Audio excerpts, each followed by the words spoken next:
Your wizard's on their phone, your rogue stacking dice, the ranger's half asleep, the bard's only here for snacks. Meanwhile, Mercer's table's in tears, Brennan's is screaming why. Every dungeon master has been there. You've spent hours prepping the world, built encounters you think are clever, even found the perfect soundtrack, and still, across the table, the energy just isn't there. Someone zones out, someone's distracted, someone's waiting for the next break to order takeout. And you look at the biggest actual play tables in the world and wonder, what's the difference? Critical Role isn't famous because the players are passive. They're leaning in, role-playing with intensity, crying over revelations that hit like thunder. Dimension 20 isn't celebrated because the dice are lucky, it's because the table's alive with tension. People shouting, laughing, gripping their dice until their knuckles go white. Sit down at Aabria Iyengar's tables and you'll notice how it feels like a movie unfolding. High energy, sharp imagery, players acting as if they're inside a story. And listen to how people talk about Matt Colville's games. Choices don't fade into the background, they ripple outward, changing politics, wars, and the whole regions of the map. So why do their tables feel like that, while so many at home struggle to keep the momentum? It's not just production budgets, it's not the number of minis on the maps, and it's definitely not they're playing some secret, better version of the rules. What makes those games stand out is that each of these dungeon masters has developed clear, repeatable techniques for keeping players locked in. I'm not talking about tricks for the audience, but tools for people actually sitting at the table. That's what we're breaking down here. 4 GMs, 4 different approaches, each one built around a single principle that gets players paying attention, caring what happens, and remembering the game for a long time. Mercer proves the value of silence, using restraint to hand control back to his players. Brennan builds rails from backstories and turns dice rolls into theatre. Aabria sets the tone and energy so strong it sweeps from the players into the story. Colville ensures the world never stands still, reacting to every player choice with consequence. Different styles, different priorities, but one common thread: they don't fight to be the centre of attention. They make the game itself the centre, and the players can't look away. So let's start with Matt Mercer, and why saying nothing might be the most powerful move you can make as a GM. Matt Mercer has a reputation for voices, world building, and weaving sprawling plots. But the one quote I remember the most is always, "There's nothing you can do if the players don't care." The players are the driving energy of the game. That's a simple line, but it explains so much about how he runs the table. Mercer's style isn't about forcing the spotlight back onto himself. It's about setting up situations where the players have no choice but to step in and take control. You can see this play out in the way he handles silence. Most DMs panic when the table goes quiet. They jump in with a new NPC, hint, or narration to keep the pace going. Mercer doesn't. He waits, he leans back and gives the table space, and lets his players wrestle with that moment. That pause is powerful. In those gaps, the players start to drive. They roleplay with each other, they argue about strategy, they make plans and mistakes and discoveries, not because the GM prompted them, but because he refused to fill the silence for them. That's Mercer living out the philosophy he described. If the players are driving the energy, then sometimes the best thing a GM can do is stop pushing and give them room to move. I found this really helps players feel more invested when they own the momentum. If every lull is filled by the GM, players learn to sit back and wait for direction. But if the silence stretches until they fill it, they learn that the game only advances when they act. That shift from passive audience to active driver is what keeps them engaged. Of course, Mercer can afford to do this because of how he preps. He doesn't script a novel, he builds flexible components, NPCs with goals, factions in motion, conflicts that can erupt anywhere. That's why he can hand over so much control. Whatever path the players choose, he's ready to follow it. And now you're probably thinking, Flamey, how do I bring this to my table? Start by resisting the urge to rush. When the game slows, let it. Count in your head before stepping in. You give players the silence, and they'll step into it. Over time, they'll realise they're not just reacting to your story, they're making it. Brennan Lee Mulligan has a reputation for chaos, improvising entire cities, turning a stray joke into a whole subplot, juggling 6 NPCs in one scene without breaking a sweat. But if you look closer, his campaigns are anything but random. The secret is that the structure of his games comes from the players themselves. Before the first session even begins, Brennan digs deep into the players' backstories. He doesn't just ask what class you're playing, or what spells you've prepared. He asks who you've wronged, who you loved, who hunts you, and what depths you still carry. Those answers aren't trivia, they're the bones of the campaign. When the bard's ex-lover shows up halfway through the adventure, it doesn't feel like the GM's invented drama out of nowhere. It feels like the player's own history is coming back to the table. When the rogue's unpaid debts catch up with them, it's not just another fight, it's a payoff from choices that were written down at the start. When the wizard's old mentor reappears, or the ranger's rival clan returns, the players sit up straight because this isn't generic plot, it's their plot. That's Brennan's trick.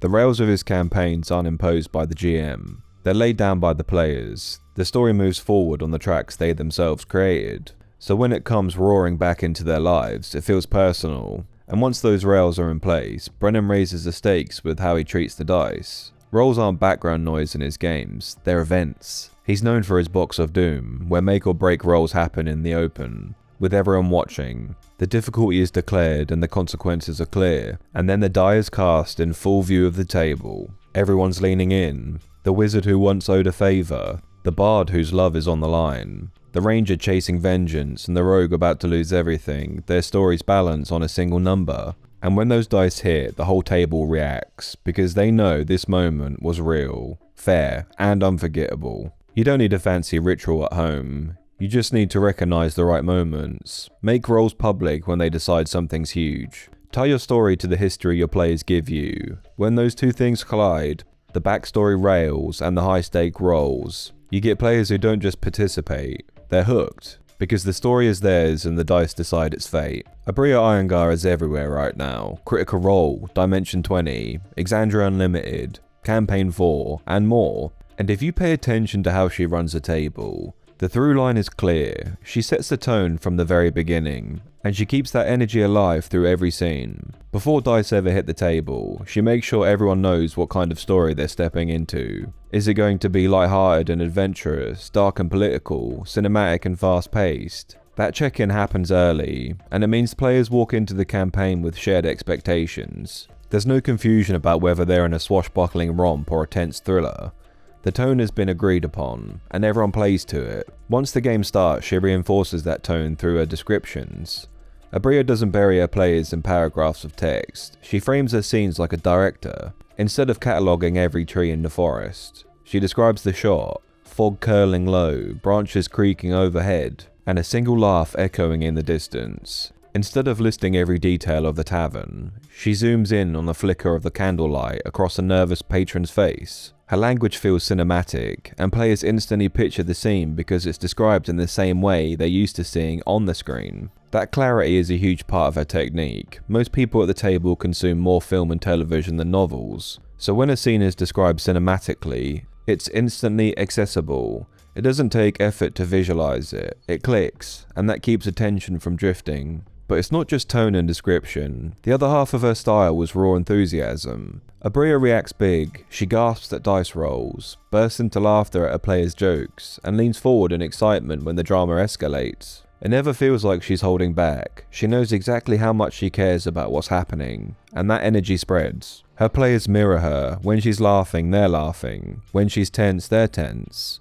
When she's leaning into the story, they're doing the same. It's not an act, it's permission. Players feel it's safe to throw themselves into the game because the GM is already doing it. So start by treating your session 0 as more than character creation. Use it to outline the tone of the campaign. If everyone knows whether they're in light comedy or heavy drama, you won't have to fight against mismatched expectations later. Then think cinematically when you describe scenes. You don't need to narrate every detail, just frame the shot. Is it a close-up, a wide pan, a slow reveal? A single striking image is often more powerful than a long block of prose. And finally, let your energy show. If you're excited, don't hide it. If you're amused, laugh. If the moment is tense, lean into it. Players will meet your energy, and suddenly everyone at the table is locked in together. Aabria proves that keeping players invested doesn't always mean inventing elaborate mechanics or intricate prep. Sometimes it's as simple as setting the tone clearly, communicating in a cinematic way, and throwing yourself into the game with unreserved energy.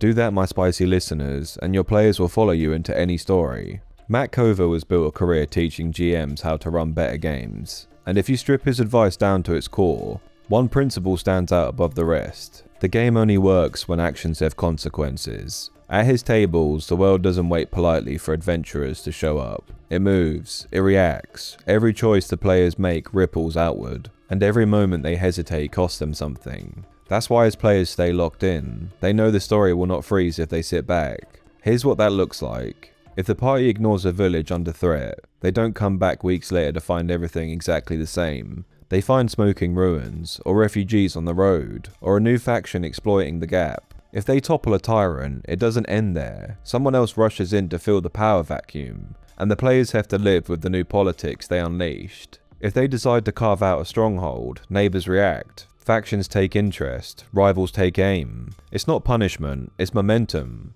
The world keeps turning, whether the players act or not, and that momentum makes them lean forward. They can't just ignore the cult for 3 sessions and expect nothing to change. They can't refuse to pick a side in a war and expect both armies to sit still. The world moves, and their investment grows, because they're always racing against that current. This is where Colville's love of faction play comes in. He treats the groups in his world, guilds, kingdoms, cults, armies, like living forces with goals of their own. They don't sit idle while the players adventure elsewhere. They scheme, grow, clash, and adapt. So when the players return to deal with them, the situation is shifted, the board looks different. They feel the weight of time and consequence. Even his famous strongholds advice ties into this. A stronghold isn't just a cool building, it's a way of rooting the players in the world. When they build something permanent, the world reacts to it. Politics shift, trade routes change, threats emerge. The story isn't just about moving through dungeons, it's about protecting what they've built from the consequences of their own ambition.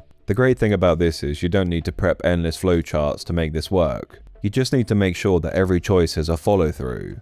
If players act, show the ripples. If they don't, let the world move without them. And then show the results. Let them hear about the town that fell because they didn't make it in time. Let them see the rival who grew stronger while they were distracted. Let them watch factions clash in their absence. And the payoff is investment. Players stop waiting for you to hand them their next plot beat, because they know the story won't wait. They act faster, plan harder, they care more, because they understand their decisions and their silences matter. Colville's approach proves that you don't need constant spectacle to keep attention. You need consequences and momentum, so when the world reacts, the players never drift, because they're too busy chasing the story they themselves set in motion. So my ash-scented nightmares. What do we take away from all this? 4 game masters, 4 different techniques, but one lesson that ties them all together. Matt Mercer keeps players engaged by resisting the urge to fill every silence. He lets the table own the moment, and in that space the players realise the story is theirs to move forward. Brennan Lee Mulligan builds campaigns out of what his players bring to the table. Their backstories become the rails, their dice rolls become theatre, and the stakes always feel personal. Aabria Iyengar uses tone and energy as her engine. From the very start, she sets the story's mood, describes the scenes like a movie, and throws herself into every moment with enthusiasm that the players can't help but mirror. Matt Colville makes sure the world reacts, choices ripple outward, and action still has consequences, and the players stay hooked because they know nothing is static. Different tools, different styles, but notice the common thread. None of these techniques are about the Dungeon Master being the star of the show. They're about shifting the spotlight to the table. Mercer points it at the players themselves, Brennan points it at the dice and the stories the players already wrote, Aabria points it at the scenes as if the players are actors on a set, Colville points it at the world, ensuring it pushes back against every action and inaction. That's the secret. It's not about how many voices you can do, or how dramatic your descriptions are, or how many minis you own. Those things are fun, sure, but they're just surface level. What keeps players invested is when they feel the game only works because they're there. So if you've been struggling with wandering attention at your table, don't think you need to become a performer. You just need to choose where to point the spotlight, give your players the silence to take ownership, tie the rails to their backstories, describe the world in a cinematic language they all understand, and most of all, make sure their choices, every single one, have consequences that echo beyond the session. If you do that, you won't be wondering how to keep them invested. You'll be wondering how to get them to leave the table when the night's over. And with that, Flamey bids you farewell. Hit subscribe if you found this video useful, and as always, stay spicy, adventurers.